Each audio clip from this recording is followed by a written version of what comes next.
Guys, welcome to my channel. আশা করি তোমরা সবাই ভালো আছো। এখানে কোনো আইডলকে ছোট করে দেখানো হচ্ছে না। ভিডিওটি শুধুমাত্র বিনোদনের জন্য। যদি আমার ভিডিওটি তোমাদের ভালো না লাগে প্লিজ স্কিপ দ্য ভিডিও। ধন্যবাদ। চলো গল্পটি শুরু করা যাক।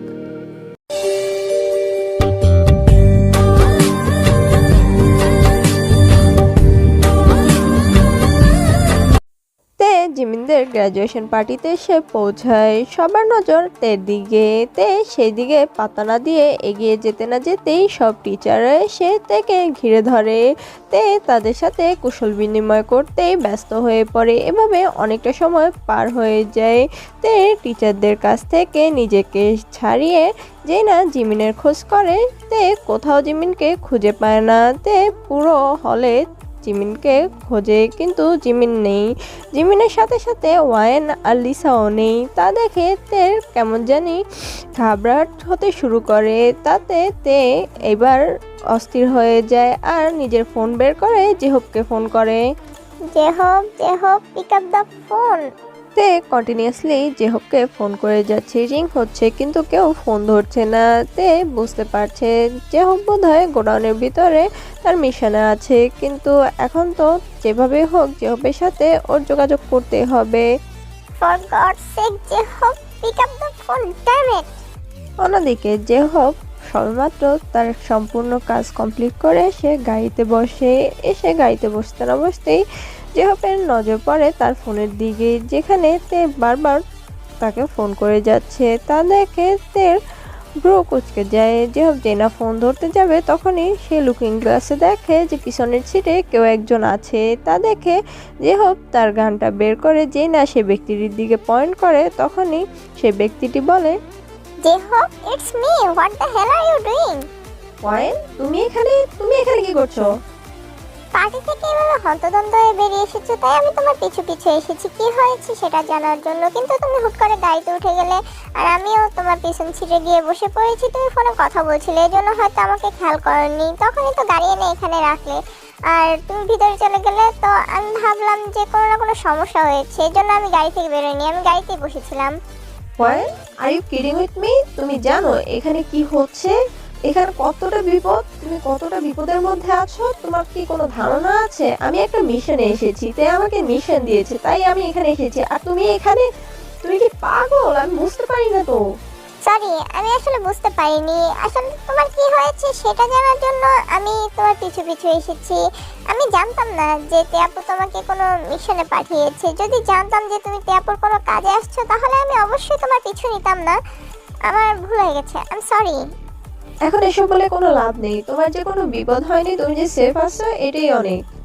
এরই মধ্যে জেহবের ফোনটা আবার বেজে ওঠে। জেহব বিরক্ত হয়, তারপরও ফোনটা হাতে নিয়ে দেখে ফোন করেছে। তাতে জেহবের ভ্রুজোড়া কুঁচকে যায়। জেহব সাথে সাথে ফোনটা রিসিভ করে। জেহব, তুই এখন কোথায়? কোথায় আর থাকবো, তোর দেওয়া মিশন কমপ্লিট করে এইমাত্র গাড়িতে এসে বসলাম। আচ্ছা, জিমিন কি তোর কাছে আছে নাকি জিমিনকে তুই কি কোথাও রেখে এসেছিস? মানে কি, জিমিন আমার কাছে থাকবে কেন? আর আমি ওকে কোথাও রেখে আসতে যাবোই বা কেন? ও তো পার্টিতেই আছে। না, ও পার্টিতে নেই। জিমিন কেন, ওয়াইন বা লিসা ওরা কেউ পার্টিতে নেই।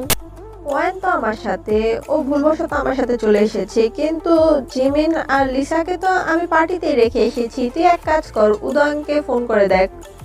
আচ্ছা ঠিক আছে, আমি উদয়নকে ফোন করছি, তারপরে তোকে সবটা জানাচ্ছি।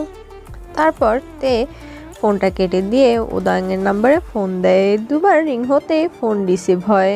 ওয়াং, তোমাকে আমি 5 মিনিট সময় দিচ্ছি। তুমি যেখানেই থাকো না কেন 5 মিনিটের মধ্যে হল রুমে তোমাকে আমি দেখতে চাই গ্র্যাজুয়েশন পার্টির। আমি সেখানেই তোমার জন্য অপেক্ষা করছি।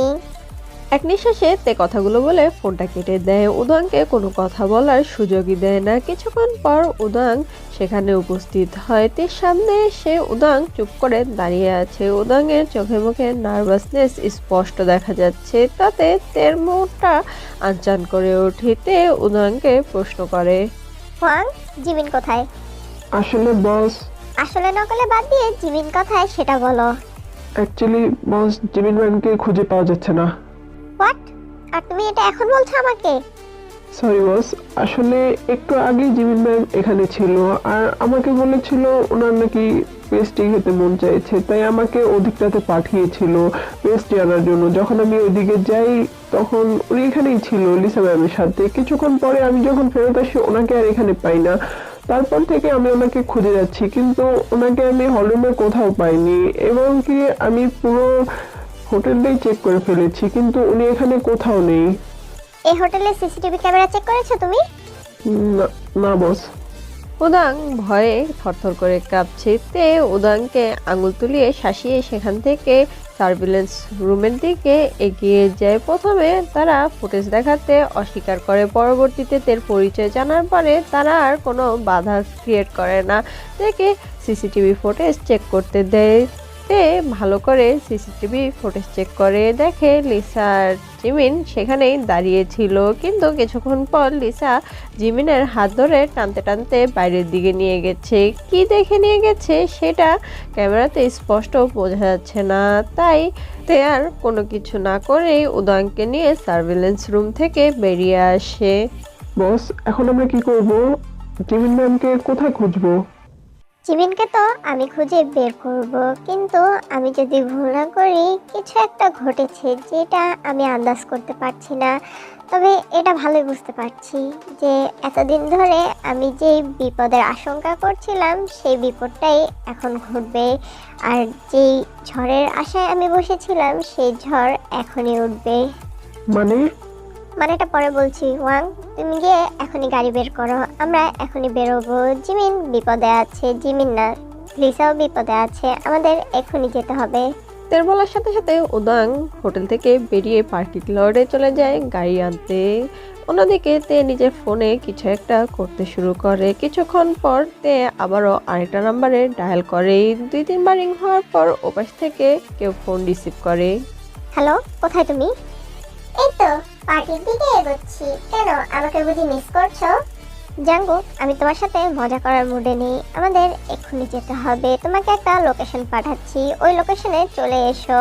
লিসা আর জিমিন বিপদে আছে। কি বলছো কি তুমি? ঠিক বলছি আমি যদি ভুল না করি সেউলের লোকেরা লিসা আর জিমিনকে কিডন্যাপ করেছে, আর ওরা এখন বিপদে আছে। তোমার ফোনে আমি একটা জিপিএস এর লোকেশন পাঠিয়েছি, সেই অনুযায়ী তুমি সেখানে উপস্থিত হও, আমিও এদিক থেকে যাচ্ছি। এমনিতে ফোন কেটে দিয়ে নিজের গাড়িতে গিয়ে বসে। উদাং গাড়ি ড্রাইভ করছে আর তে সেই লোকেশন ট্রেস করে যাচ্ছে।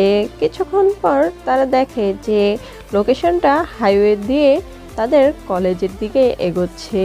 তাড়াতাড়ি উদাংকে তে সেদিকে গাড়িটা ঘোরাতে বলে। উদাং তের কথা মতো কলেজের দিকে এগোয়। কিছুক্ষণ পরে ওরা ভার্সিটির গেটের সামনে এসে পৌঁছায়। এসেই যেটা দেখে সেটা দেখার জন্য তে আর উদাং দুজনেই প্রস্তুত ছিল না। বস, এখানে কেউই বেঁচে নেই, সবাইকে শুট করা হয়েছে। আমার সন্দেহটাই সত্যি হলো, ওরা আমাদের জন্য ট্র্যাপ ক্রিয়েট করেছে, এখন আমরা শুধু ওই ট্র্যাপে পা দেওয়াই বাকি। সে সময় সেখানে আরেকজন উপস্থিত হয়। সে আর কেউ না, জাংকুক। জাংকুক তের কাছে যায় আর গাড়ে তের অবস্থা দেখে তের দিকে ভ্রুকুচকে তাকায়। জাংকুকের বোঝা হয়ে গেছে যে এখানে কি হচ্ছে। জাংকুক তের দিকে তাকিয়ে বলে, আমাদের এভাবে যাওয়াটা ঠিক হবে না, আমাদের উচিত এখানে অপেক্ষা করা, অন্তত আমাদের লোকেদের আসা পর্যন্ত আমাদের এখানে অপেক্ষা করা উচিত। জাঙ্কুক, আমরা সেই অপেক্ষাটাই করতে পারবো না, কারণ আমাদের হাতে সময় নেই। শুধু এই রাতটাই ওরা এখানে থাকবে, আর ভোরের আলো ফোটার আগে ওরা এখান থেকে চলে যাবে। আমরা যত দেরি করব ততটাই রিস্ক হয়ে যাবে জিমিন আর লিসার লাইফের উপর। আচ্ছা তে, ওরা চাইছেটা কি আসলে? আর ওরা জিমিন আর লিসাকে এবার বন্দি করেছে কেন? ওরা চাইছে কিম কোম্পানি হস্তান্তর করতে, জিমিনকে মারতে, আর লিসাকে বন্দি করেছে তোমার দুর্বলতা হিসাবে কাজে লাগানোর জন্য, যাতে তোমাকে আমার এগেনস্টে দাঁড় করাতে পারে। তাই মানে তোমার এগেনস্টে আমাকে দাঁড় করাবে বা কেন? কারণ মাফিয়া কুইনের মতো পাওয়ারফুল ব্যক্তির জন্য মাফিয়া কিং এর মতো পাওয়ারফুল ব্যক্তিরই প্রয়োজন পড়ে। তাই মাফিয়া কুইনের এগেনস্টে মাফিয়া কিংকে দাঁড় করাবে না তো কাকে দাঁড় করাবে? কি বলছো তুমি? Mafia queen? কেন বিশ্বাস হচ্ছে না? এতদিন তো তোমার বুঝে যাওয়ার কথা, আমি মাফিয়া কুইনের রাইট হ্যান্ড না, বরঞ্চ আমি নিজেই মাফিয়া কুইন। না, আমি বিশ্বাস করি না, কারণ আমি মাফিয়া কুইনকে দেখেছি। মাফিয়া কুইনের চুল তোমার মতো এত লম্বা না, কোমর পর্যন্ত না, তার চুল পিঠ পর্যন্ত। তার উপরে মাফিয়া কুইনের চোখের রং হচ্ছে ধূসর কালার, বলতে গেলে ক্যাট আইস, কিন্তু তোমার চোখের রং একদম আমার মতো কালো। তাহলে তুমি এই কথা বলছো কি করে? আমি বিশ্বাস করি না তুমি মাফিয়া কুইন। সিরিয়াসলি জাঙ্কুক, তুমি এই কথা বলছো? আমি মাফিয়া কুইন, কারণ আমি সবসময় উইগ ইউজ করতাম। যখন আমি মাফিয়া কুইনের বেশে থাকতাম, আমার ছদ্মবেশে আমাকে কেউ চিনতে পারতো না। আর চোখের কালারের কথা বলছো, ভালো করে লক্ষ্য করো, আমার চোখের কালার ধূসর। আমি আজকে লেন্স ইউজ করিনি। আর তার চেয়ে বড় কথা, তুমি একটা জিনিস দেখলে তো শিওর হবে যে আমি মাফিয়া কুইন। এই বলেইতে নিজের গায়ে থাকা লেদার জ্যাকেটটা খুলে ফেলে তের টপের উপর দিয়ে স্পষ্ট তের পিঠের ট্যাটুটা দেখা যাচ্ছে, যেখানে কুইন বি লেখা। এটা দেখে জাঙ্কুকের চোখ বড় বড় হয়ে যায়। আসলে এই ট্যাটুটা সে আগেও দেখেছে, মাফিয়া কুইনের পিঠে দেখেছে। আর এখন জাঙ্কুক ভালো করে লক্ষ্য করে দেখে যে আসলে তের চোখের কালার ধূসর, সেটা কালো না। এখন জাঙ্কুক বুঝতে পারছে যে আসলে তে মাফিয়া কুইন। তাহলে তুমি এতদিন ধরে তোমার পরিচয় গোপন কেন রেখেছিলে? কারণ আমি শত্রুদেরকে সতর্ক করতে চাইছিলাম না। আর মাফিয়া কুইনের শত্রুর তো অভাব নেই, সেটা তুমিও ভালো করেই জানো। যেহেতু আমার শত্রু অনেক, তাই আমাকে সতর্ক হয়ে চলতেই হতো। আমি চাইছিলাম না আমার পরিচয় জানাজানি হোক, পরবর্তীতে অনেক ঝামেলার সৃষ্টি হতো। কারণ মাফিয়া কুইন এত বেপরোয়াভাবে চলছে জানতে পারলে আমার শত্রুরা অবশ্যই আমাকে ছেড়ে দিত না, আরো আগে আমাকে মারার চেষ্টা করতো, তাই নয় কি? এসব কথা নিয়ে নয়তো আমরা পরে আলোচনা করব। এখন জিমিন আর লিসাকে কিভাবে সেখান থেকে উদ্ধার করা যায় সেই উপায় বলো। আমাদের এখন নিজেদেরকে ভিতরে যেতে হবে। ওয়াং, তুমি এখানেই থাকো আর বাইরের দিকটা সামাল দাও, যতক্ষণ পর্যন্ত না আমাদের গার্ডেরা এখানে উপস্থিত হচ্ছে। তারপর তুমি নয়তো কিছু গার্ড নিয়ে ভিতরে এসো। আর ততক্ষণে আমি আর জাঙ্কুক ভিতরটা দেখি কি করা যায়, কিভাবে ওদেরকে এড়িয়ে জিমিন আর লিসাকে বাঁচানো যায়। ওকে বস। জাঙ্কুক বেশ ইমপ্রেসড হয় তের এমন শান্ত স্বভাব আর ঠান্ডা মাথায় কাজ করতে দেখে। তারপর তে আর জাঙ্কুক উদানকে সেখানে রেখে ভিতরের দিকে এগিয়ে যায়। একটি অন্ধকার ফাঁকা ক্লাসরুমে জিমিন আর লিসাকে হাত পা বেঁধে অজ্ঞান করে ফেলে রাখা হয়েছে। তাদের সামনে একটি চেয়ারে বসে আছে একজন ব্যক্তি। ব্যক্তিটি চোখে মুখে লালসা স্পষ্ট। হ্যাঁ, লালসা, ভোগ করার লালসা। বস, ওদেরকে কি করব? আপাতত কিছু করতে হবে না, ওদের জ্ঞান ফেরার অপেক্ষা করব। ওদের জ্ঞান ফিরলে তারপরে নয়তো বাকি কাজ করব। Okay sir. তারপর বেগিয়ন আর তার লোকেরা ক্লাসরুম থেকে বেরিয়ে আসে। কিছুক্ষণ পর জিমিনের জ্ঞান ফিরে। সে নিজেকে একটা ফাঁকা ক্লাসরুমে আবিষ্কার করে। তাতে জিমিনে ভয় পায়, কিন্তু তারপরও নিজেকে শান্ত করে আশপাশে নজর বোলায়। দেখে যে তার পাশে আরেকজন পড়ে আছে। জিমিন ভালো করে লক্ষ্য করে দেখতে পায় সেটা আর কেউ না, লিসা। লিসাকে দেখে জিমিন সাথে সাথে লিসাকে ডাকতে শুরু করে। কিছুক্ষণ পর লিসাও নিজের সজ্ঞানে ফিরে আসে। আর নিজেদের হাতে পায়ে বাঁধন দেখে লিসা একটু ঘাবড়ে যায়, তবে জিমিন লিসাকে শান্ত করে। জিমিন, আমরা এখানে কি করছি? আমরা এখানে কি করে আসলাম? আমার যতটুকু মনে আছে আমরা তো পার্টিতে ছিলাম। তারপর আমাদের সাথে আয়াপুর দেখা হলো, আমরা কথা বলছিলাম, তখন বেকিউন সেখানে এসেছিল। তারপর বেকিউন কিছু না বলে সেখান থেকে চলে গেল। আমরা বেকিউনের পিছু করছিলাম, কিন্তু তারপরে কি হলো আমার কিছু মনে পড়ছে না। আমরা এখানে কি করে আসলাম? লিসা, আমাদেরকে কিডন্যাপ করা হয়েছে। আমি যদি ভুল না করি তাহলে এর পিছনে বেকিউনের হাত আছে। তাহলে এখন আমরা কি করব? এখন যেভাবেই হোক আমাদেরকে এখান থেকে পালাতে হবে, কিন্তু কি করে? আমাদের দুজনেই তো হাত পা বাঁধা। এখন একটাই উপায় আছে। লিসা, তুই একটু ঘুরে যা, আমি চেষ্টা করছি তোর হাতের বাঁধন খুলে দেওয়ার। তারপর নয়তো তুই আমার হাতের বাঁধন খুলে দিস। এছাড়া আর কোনো উপায় নেই। তারপর আমরা যে কোনোভাবে এখান থেকে পালাতে হবে। আমরা এখানে থাকলে বিপদ বাড়বে, কমবে না। আর আমি জানি না তুই আপু জানে কিনা যে আমাদের কিডন্যাপ হয়েছে। যদি জানতে পারে এখানে আরো অনেক সমস্যা ক্রিয়েট হবে, আর আমাদের যে করে হোক এখান থেকে পালাতে হবে। তা না হলে তে আপুর সাথে আমরা কন্ট্যাক্ট করবো কিভাবে? তারপর জিমিন লিসার হাত খুলতে ব্যস্ত হয়ে যায়। অন্যদিকে তে আর জাংকুক অনেক কষ্টে ভার্সিটিতে প্রবেশ করে।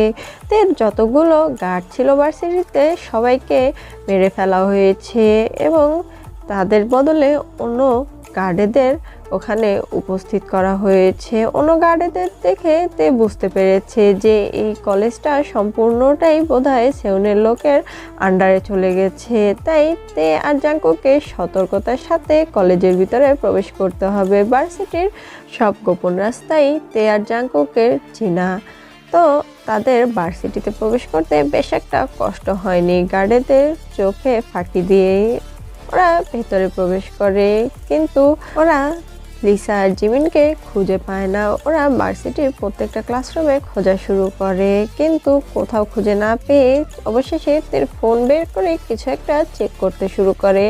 অন্যদিকে লিসা আর জিমিন অবশেষে নিজেদের বাঁধন থেকে অনেক কষ্টে ছাড়া পেয়েছে। ওরা উঠে যেই না দরজা দিয়ে বেরোতে যাবে তখনই দুজন গার্ড সেখানে প্রবেশ করে। দুজনকে দেখেই জিমিন আর লিসা ভয় পেয়ে যায়। জিমিন যেনা পাশ থেকে কিছু একটা নিয়ে ছুঁড়ে মারতেই যাবে তখনই একটা গার্ড এসে জিমিনের হাত ধরে ফেলে, আর অন্য গার্ডটি যেনা হকি স্টিক উঠিয়ে জিমিনকে আঘাত করতেই যাবে তখনই কেউ একজন গার্ডের হকি স্টিকটা ধরে ফেলে আর গার্ডকে এক পাঞ্চে মাটিতে ফেলে দেয়। ইউনো ভাইয়া, তুমি এখানে? হ্যাঁ, অন্য কাউকে আশা করেছিলে নাকি? তোমরা কি পাগল? তোমরা কি করে এতটা বোকামি করতে পারলে? এখন যদি আয়ু তোমাদেরকে না দেখতো আর তোমাদের পিছু না নিত, পরবর্তীতে আমাকে ফোন করে সবটা না জানাতো, তাহলে আমি তোমাদের খোঁজও পেতাম না। আর তোমরা কত বড় বিপদের সম্মুখীন হয়েছে তোমাদের কোনো ধারণা আছে? ঠিক সেই সময় হন্তদন্ত হয়ে আরো দুজন দরজা দিয়ে প্রবেশ করে। তাদেরকে দেখে জিমিন আর লিসার চোখ বড় বড় হয়ে যায়। তারা আর কেউ না, সুগা আর কাই। ওদেরকে এখানে ওরা আশাই করেনি। আসলে কাই আর সুগা তো দেশের বাইরে ছিল। সুগা ছিল নিজের কনসার্টের কাজে, আর কাই তো দেশের বাইরে পড়াশোনার জন্যই ছিল। ইউনো তো বাইরে ছিল, কিন্তু হঠাৎ করে তিনজনই দেশে ফিরে এসেছিল কোনো একটা কারণে। আর এসেই ওরা একসাথে মিট করে পার্টি করছিল। তখনই আয়ু ফোন করে ইউনোকে সবটা জানায়, কারণ জাংকুকের বাতের নাম্বারে ফোন করে আয়ু কাউকে পাচ্ছিল না। তাই ইউনোকে ফোন করার সাথে সাথে ওরা তিনজনই রওনা দিয়ে দেয়। জিমিন, তুমি ঠিক আছো তো? তোমার কোথাও লাগেনি তো? না সুগা, আমি ঠিক আছি, কিন্তু তোমরা এখানে? আসলে আয়ু আমাদেরকে ফোন করে সবটা জানিয়েছিল। তোমরা দুজন যখন বেকিউনের পিছু নিয়েছিলে তখন আয়ু তোমাদের পিছু পিছু যায়, কিন্তু তোমাদের কাছে যাওয়ার আগে তোমাদেরকে কেউ কিডন্যাপ করে ফেলে, আর আয়ু সেটা দেখে ফেলে। আয়ু ওদেরকেই ফলো করে এই ভার্সিটি পর্যন্ত আসে, তারপর আমাদেরকে ফোন করে জানায়। আসলে ও তে আর জাংকুককে ফোন করেছিল, কিন্তু ওদেরকে না পেয়ে অনুকে ফোন করে। আর যেহেতু আমরা তিনজন একসাথেই ছিলাম তাই আমরা তখন এখানে চলে আসি।